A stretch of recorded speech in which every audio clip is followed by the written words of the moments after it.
Hello everyone, good morning তোমাদের সবাইকে। দেখো এখন বাজে হলো 6:30, আর এই দেখো ঘুম থেকে উঠে গেছি।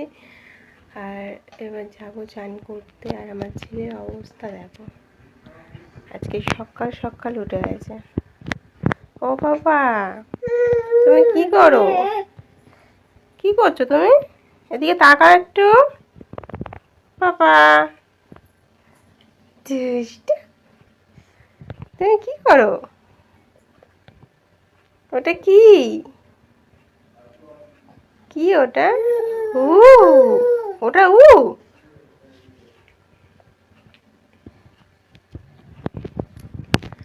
তো চলো চান টান করে নিই। বাসি কাজ টাজ তো সারা হয়ে গেছে, এবার চান টান করে নিয়ে রান্না করব। চলো তারপর পরে কথা হচ্ছে।